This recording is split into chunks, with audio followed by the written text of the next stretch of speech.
శ్రీ గురుభ్యో నమః. ధనుస్సు రాశి జాతకులకి 2024 అక్టోబర్ 1వ తేదీ మంగళవారంతో ప్రారంభమై 10వ తేదీ గురువారంతో అంతమయ్యేటువంటి అక్టోబర్ నెల తొలి 10 రోజులలో ఫలితాలు, సూచనలు, సలహాలు క్లుప్తంగా 3 పాయింట్లలో తెలియజేయబోతున్నాం. ముందుగా 2 ముఖ్య గమనికలు. మొదటి గమనిక, అక్టోబర్ 2వ తేదీన ఆ రోజు మహాలయ అమావాస్య. ఆ రోజున మీకు దశమ స్థానంలో, అంటే మీ రాశి నుంచి లెక్కిస్తే 10వ స్థానంలో ఒక కంకణాకార సంపూర్ణ సూర్యగ్రహణం కన్యారాశిలో కేతుగ్రస్తంగా జరుగుతున్నది. దీని గురించి ఏమీ వర్రీ కావద్దు. అన్ని గ్రహణాల్లాగే వస్తుంటుంది, అన్ని గ్రహణాల్లాగే పోతుంటుంది. అయితే గ్రహణం యొక్క నిడివి, అంటే స్థిర బింబం గ్రహణం పట్టిన తర్వాత 7 నిమిషాల 25 సెకండ్లు ఎక్కువ గరిష్ట కాలం ఉంటుందన్నమాట. దాన్ని చూసి చాలామంది భయపడేవారు ఉంటారు. ఏమీ భయపడాల్సిన అవసరం లేదు. నా రాశి కన్యా రాశి, నా రాశిలోనే పడుతున్నది కనుక ఎక్కడ ఆందోళన చెందాల్సినంత అవసరం లేదు. ఇది భారతదేశంలో కనపడదు, ఇతర దేశాల్లో కనపడుతుంది. అక్కడున్న తెలుగువారెవరు ఆందోళన చెందవద్దు. ఇది ప్రకృతి వైపరీత్యాలపైన, తీవ్రవాదాలపైన, కొంత ఇరు దేశాల మధ్య ఉండేటువంటి సమస్యలు ఉంటాయి, కొంత వార్ సిచ్యుయేషన్స్, అలాంటి వాటిపైన మాత్రమే ప్రభావం ఉంటుంది తప్ప అందరినీ బికారం చేద్దామని, లేకపోతే కొన్ని రాసులు వారిని మాత్రమే కోటీశ్వరులు చేద్దామని ఆ గ్రహణం అనుకోద్దు. కనుక ఎవరు ఆందోళన చెందవద్దు. ఇదేదో వేలాది సంవత్సరాల కింద గ్రహణమని, ఇది ప్రళయం వస్తున్నదని రకరకాల థంబ్నెయిల్స్ తోటి యూట్యూబ్ అంతా దద్దరిల్లిపోతున్నది. ఆ చెప్పే పండితులు ఎలా చెప్తున్నారో అర్థం కావట్లే. ఆఖరికి ఆ పండితుల మీద నమ్మకం కూడా పోయే విధంగా వారు చేసుకుంటున్నారు. ఇలాంటి మాటలతో వారు వీడియోలు పెట్టిన కారణంగా జ్యోతిష్ శాస్త్రానికి ఒక మచ్చ తేవటం పక్క నుంచి వారికి వారే స్వయంకృతాపరాధంతో వారికి ఉన్నటువంటి పలుకుబడి భంగం చేసుకున్న విధంగా తయారవుతున్నారని చెప్పడంలో సందేహం ఎంత మాత్రం లేదు. పాయింట్ నెంబర్ 2, అక్టోబర్ 5వ తేదీ ఆ రోజు శనివారం, స్వాతి నక్షత్రం, తప్పకుండా వేపాకు స్నానం చేయండి. గతంలో చెప్పాను, దాని గురించి ప్రత్యేకంగా చెప్పాల్సిన అవసరం లే. అది 2వ వేపాకు స్నానం. ఇక ఫలితాల కోసం మొదటి పాయింట్, అక్టోబర్ నెల 1వ తేదీ ఉదయం ప్రారంభం సూర్యోదయం నుంచి 4వ తేదీ ఉదయం 5 గంటల 7 నిమిషాల దాకా అది 50-50గా వెళ్తుంటుంది జోడు గుర్రాలపైన. ఒక్కోసారి ఒక గుర్రం ఒకవైపు లాగుతుంది, ఒకవైపు ఒకలాగుతుంది. అయితే ఇది favourable, unfavourable, merits and demerits. అయితే ఎంతవరకు మెరిట్స్ ఉంటాయి, ఎంతవరకు డిమెరిట్స్ ఉంటాయి అనే దానికంటే కూడా కాసేపు మెరిట్స్ ఉంటాయి, కాసేపు డిమెరిట్స్ ఉంటాయి. అంటే మొత్తం మీద 1వ తేదీ, 2వ తేదీ, 3వ తేదీ 3 డేస్ ఫుల్లీగా అనుకూలతలు, ప్రతికూలతలు ఉంటాయి. అనుకూలతలు ముఖ్యంగా లాభస్థానంలో మీరు చేసేటువంటి వ్యాపారం కావచ్చు, వృత్తి కావచ్చు, కెరీర్ కావచ్చు, ఉద్యోగం కావచ్చు, వ్యవహార శైలి కావచ్చు, కాంట్రాక్టులు కావచ్చు, ముఖ్యమైనటువంటి ప్రయోజనాల కోసం చేసేటువంటి ప్రయత్నాలు కావచ్చు, వీటిలో లబ్ధి వచ్చే ఉంటాయి కనుక అలాంటి లబ్ధి విషయాల్లో కొంచెం బెటర్మెంట్ లబ్ధి కనబడుతుంటుంది. వార్తలు వస్తుంటాయి, ఏమంటే మీరు ఆ పని చేశారు కదా, కనీసం మీకు దాంట్లో 5% ఎక్స్ట్రా ఇస్తూ ఉంటారు. మళ్ళీ ఒక 2-3 గంటల 5% ఇవ్వడానికి బాస్ గారు ఒప్పుకోలేదండి, 3% ఇస్తారండి, కాస్త బైనస్లు. సో ఇది అనుకూలంగా వచ్చేటువంటి వార్తలు. అలాగే షేర్ మార్కెట్లో కూడా ఉంటారు, కొంతమందికి అనుకూలంగా ఉంటుంది, కొంతమందికి వ్యతిరేకంగా ఉంటుంది. అయితే దీంతోపాటు మరొకటి మైనస్ ఏమిటంటే అనవసర ఖర్చు ఎక్కువ పెరుగుతుంది. అంటే మీరు ఏదో ఒక ముఖ్య వస్తువు కొనాలనుకుంటారు, దానికోసం బడ్జెట్ రెడీ చేసుకుంటారు. ఆ బడ్జెట్కి ఎట్టైనా సరే తీసేసుకోవాలని నిర్ణయానికి వస్తారు. తీరా అక్కడికి పోయిన తర్వాత రేటు పెరగవచ్చు, మీ స్థాయి అంతకి పర్మిట్ కాకపోవచ్చు. అప్పుడు ఏం చేస్తారు? తప్పదు. అంటే ఇది అధికంగా వేయించేస్తూ కొనాల్సిన అవసరం ఉంటుంది. ఒక్కోసారి కొంటారు అనుకుందాం, ఒక వస్తువు కొని ఇంటికి తీసుకొచ్చిన తర్వాత ఒక గాజు గాజుతో ఒక పెద్ద మంచి టంబ్లర్ ఏదో ఉంటుంది, కాస్ట్లీది, ప్రజెంటేషన్ కోసం వస్తుంది. తీరా రేపు దసరాకి ఏదో ఒక ఫంక్షన్ ఉంది, వాళ్ళకి ఏదో గిఫ్ట్ ఇద్దామని తెస్తారు.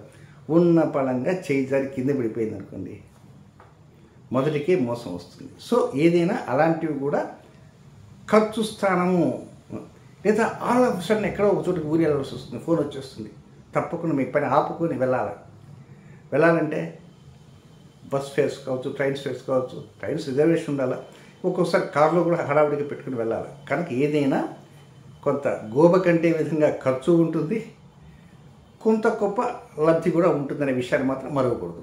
నెక్స్ట్ ఇక సెకండ్ పాయింట్, అది 4వ తేదీ ఉదయం 5:07 ప్రారంభమై 6వ తేదీ సాయంత్రం 5:31 వరకు ఇది కొంత ప్రశాంతంగా ఉంటుంది. అమ్మయ్య గాలి పీల్చుకున్నామండి. అది ఆ గాలి పీల్చే ఒక్కోసారి మిమ్మల్ని ఎవరో భయపెట్టేవారు ఉంటారు. ఉదాహరణకి గ్రహణమే ఉంది, ఈ గ్రహణం ధనుసు రాశిలో పట్టదు, కానీ మీకు 10వ స్థానంలో ఉంది, అది ఉంది, ఇది ఉంది, ఏవో చెప్తారు. లేదా మీరు కనుక ఇల్లు కొట్టేస్తారు, హైడ్రా వచ్చేస్తుంది, అది ఇది ఏవో భయం చెప్పేటువంటి వారు ఈ మధ్యకాలంలో పండితుల్లో ఎక్కువ మంది బయలుదేరారు. ఇది అక్షర సత్యము. కనుక గుడ్డిగా నమ్మకండి. ఆఖరికి శాస్త్రం మీద నమ్మకాలే పోయే పరిస్థితి కూడా ఏర్పడింది ఈ మధ్య కాలంలోనే సుమా. కానీ శాస్త్రం మీద మంచి నిర్ణయాలు చెబుతూ ఉండేటువంటి వ్యక్తుల యొక్క పలుకుబడి కూడా క్రమక్రమంగా పెరుగుతుంది కూడా అక్షర సత్యమే. అయితే ఎవరో ఏదో ఒక మాట చెప్పిన కారణంగా, భయం ఏర్పడిన కారణంగా, ఎవరో మరొక వ్యక్తి సెకండ్ ఒపీనియన్ మీకు చెప్పిన కారణంగా అది మీకు బాగా నచ్చుతుంది. ఒక హాస్పిటల్కి పోతారు. ఈ మధ్య హాస్పిటల్స్ కూడా కమర్షియల్ అయిపోయినాయి. ఏమండి ఇది చాలా కష్టం అండి, ఇది ఆపరేషన్ చేయాలని కనీసం 3-4 లక్షల రూపాయలు అవుతుంటారు డాక్టర్ గారు. ఆ తర్వాత మీరు కుయోమోలో ఇదేదరా బాబు అని చెప్పి వేరే హాస్పిటల్కి పోతే అక్కడ ఆయన అన్ని టెస్టులు చేసేసి మళ్ళీ టెస్ట్ ఖర్చు ఎక్కువ. ఇదేమి లేదండి మందులతో పోతుంటారు. అప్పటికి మీరు తృప్తిపడక మరొక తగ్గిపోతారు. అక్కడ ఫేవర్ వస్తుంది. కానీ ఇలాంటి వార్తలు విన్న కారణంగా మీకు మనసు ఏముంటుంది? ఆహ్లాదంగా ఉంటుంది. అమ్మయ్య బ్రతికి పట్టగట్టాం. కానీ ఆ డాక్టర్ గారు ఎలా చెప్పారని చెప్తారు. అలా చెప్పేవాళ్ళు ఉన్నారు కూడా, నాకే చెప్పారు. నేను ఒక పెద్ద రికమెండేషన్ తీసుకుని పోయినా. ఎవరు జరిగిపోయినా సార్? ఒక పెద్ద డాక్టర్ జరిగిపోయినా, సూపర్ స్పెషాలిటీస్, ఏదో గుండె ఏదో దరదర అంటుందని కార్డియాలజిస్ట్ అయిపోయినా. ఆయన చెప్పాడు. చెప్పినంత వినిన తర్వాత నేను ఒకటే మాట అన్నా, నేను ఒక ఆస్ట్రాలజర్ అండి, తెలుసండి మా మిసెస్ మిమ్మల్ని చూస్తుంటుందని చెప్పాడు. ఏమో నాకు మాత్రం ఇబ్బంది అంటే ఏమీ లేదండి, నాకు ఆయుష్ ఎంతవరకు ఉన్నా సగం నాకు తెలుసు, కానీ ఈ మధ్యకాలంలో కొద్దిగా నవతగా ఉంటుంది, అంత అందుకు చేయలేదని అని ఆయన భయపెట్టాడు. సరే నేను సెకండ్ రూపీకి వెళ్ళలే. ఎందువల్లంటే నా దగ్గరకు వచ్చే కస్టమర్స్లో సౌత్ ఆఫ్రికాలో, లండన్లో, అమెరికాలో, ఢిల్లీలో, బెంగళూరులో ఎంతమంది కార్డియాలజిస్ట్ ఉన్నారు. రిపోర్ట్స్ వాళ్ళు పంపిస్తే గురువుగారు హ్యాపీగా ఉండండి, నీట్ నాట్ వరీ అని అట్టించి వచ్చాయి వీరికంటే పెద్ద డాక్టర్లు. మరి వీరి దగ్గర ఎందుకు పోయినాను అంటే, ఇంట్లో భార్య బిడ్డలు ఉంటారు కదా, వారు ప్రశ్నిస్తారు వెళ్ళండి వెళ్ళండి. కనుక ఇప్పుడు కూడా second opinion is the best opinion. కనుక అలాంటి ఒపీనియన్స్ మీకు రావడంతో మీరు ఆనందంగా ఉంటారన్నమాట. నెక్స్ట్ మనసంతా ఉల్లాసంగా ఉంటుంది, సుష్టిగా చక్కగా భోజనం చేసి మంచి నిద్రపోతారు. 3వ పాయింట్ వచ్చి కొంచెం మింగుడు పడదు. అది 6వ తేదీ సాయంత్రం 5:35 ప్రారంభమై 10వ తేదీ అర్ధరాత్రి వరకు, అది కూడా 50-50 జోడు గుర్రాలకు పరిగెడుతుంటుంది. అదేమిటంటే చేతిలో డబ్బులు తగ్గుతుంటాయి, పండగ దా దా కమాన్ అని అది పిలుస్తుంది. దసరా పండుగ, నవరాత్రులు, ప్రతినిత్యం కూడా అవతారాలు, అమ్మవారి దేవి నవరాత్రులు, ఒక్కొక్క రోజు ఒక్కొక్క అవతారం, అక్కడికి వెళ్ళాలి ఇక్కడికి వెళ్ళాలా, ఎన్నో పనులు ఉంటాయి. బట్టలు కూడా ఈ ఖర్చుతో పాటు ఒక్కోసారి కోపం కూడా వస్తుంటుంది. కోపాన్ని తమాయించడం ప్రయత్నం చేయండి. దీంతోపాటు తోబుట్టువులు, సరదాలు, సంబరాలు, ఏదో వారు పండగకి రావటం కానీ, మీరు అక్కడికి పోవటం కానీ, లేకపోతే మధ్య ఫోన్లో మాట్లాడటం, వీడియో కాల్స్, ఏదైనా కూడా కొంత తోబుట్టువులతో మాట్లాడిన కారణంగా తోబుట్టువులు, స్నేహితులు, సన్నిహితులు, శ్రేయోభిలాషులు, లేదా ఇటీవల బస్సులో కానీ, ట్రైన్లో కానీ, ఫ్లైట్లో కానీ పరిచయం కొత్త వ్యక్తులు, ఇలాంటి వారితో మీరు కొంచెం ఫోన్లో సరదాగా మాట్లాడతారు. ఆ టైంలో అనుకుంటారు ఏంటండి పండగ వచ్చింది కానీ ఈసారి చాలా తాట తీసేటట్టుంది, డబ్బులు అయిపోతున్నాయి అని ఆ బాధ. పొరపాటును కూడా షేర్ మార్కెట్ జోలికి మాత్రం వెళ్ళవద్దు. గుర్తుంచుకోండి. 5వ తేదీ వేపాకు స్నానం చేయండి. ఇక నెక్స్ట్ ఈ రాశిలో అంటే ధనుసు రాశిలో జన్మించిన జాతకులకి కొన్ని వ్యతిరేక సమయాలు ఉంటాయి నక్షత్ర వారీగా, అవి చెప్తా. అది మూలా నక్షత్రంలో జన్మించిన జాతకులకి 5వ తేదీ శనివారం రాత్రి 9:33 నుంచి 6వ తేదీ ఆదివారం రాత్రి 12:11 వరకు అనుకూలమైన సమయం కాదు మూలవారికి. నెక్స్ట్ పూర్వాషాఢ నక్షత్రంలో జన్మించిన జాతకులకి 6వ తేదీ ఆదివారం రాత్రి 12:11 నుంచి 8వ తేదీ మంగళవారం ఉదయం సూర్యోదయం దాకా అంటే 5 గంటల వరకు అనుకుంది. వారికి అనుకూలమైన సమయం కాదు, అన్ఫేవరబుల్ టైం, విసర్జనీయ సమయం.